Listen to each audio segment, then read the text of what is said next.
วันนี้เขาก็มาปลูกกระแตเนาะนี่กกมาไกลๆนี่พูดแล้วมันสิมาแต่พูดมันสิแลนมาแต่พูดแล้วก็นั่งรัดมันอยู่นี่แหละถ้าติดตามกันเนาะว่าฮัสเดโตมันจะบอก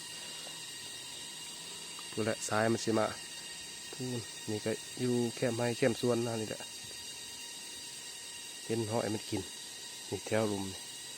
ก็บ่ไกลดอก10 เมตร18 เมตรนี่แหละระยะนี้ก็พอถืออยู่คันว่าไก่ก็ได้เนื้อขึ้นเพื่อเลยทีแล้วมันสิมาทำทรายนี่ถ้าติดตามมือนำกันเนาะว่าสิมานหรือบ่มานตอนนี้เขาก็ได้โตมาแล้วเนาะก็ถือว่าโตก็ใหญ่เติบอยู่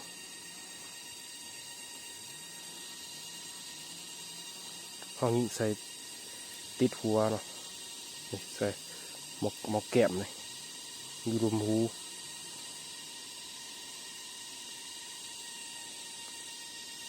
ก็ตัวใหญ่อยู่ว่ามีสโคปแคมเนาะถ้าเงินซื้อสโคปแคมก็ถ้าติดตามมันกันอีกว่าจะได้ตัวที่2มาเนาะ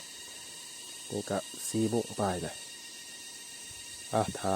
ติดตามภาพส้มกันเนาะว่าจะได้บ่ได้หรือบ่ได้เนาะ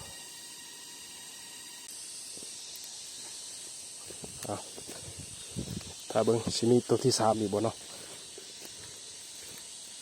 กำลังได้ตัวที่2ตัวที่1ตัวที่2มากอะบุดนไปได้ไต่ลงมาแต่พุ่นจับปั๊บมันไต่ลงมาแต่พุ่น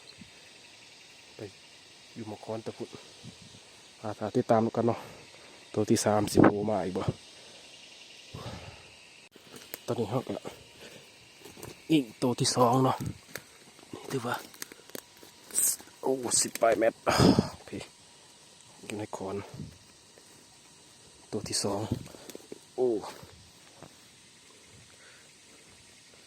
ถึงจุดเดียวกันเลย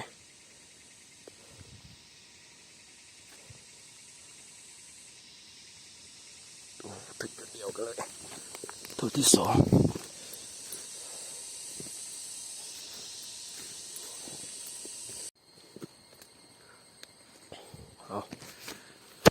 ตัวที่4ตัวที่3เป็นตัวกระเล็ดเนาะนี่เป็นตัวที่3เนาะตัวกระแตหรือว่าบางทินเพิ่นเกิดกระไน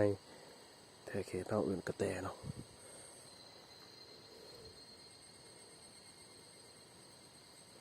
จ้า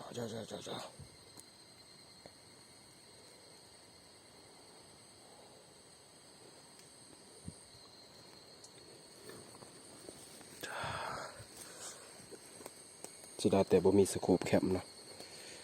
หาเงินซื้อสโคปแคมก็ได้สิได้ให้ทุกคนเบิ่งเนาะ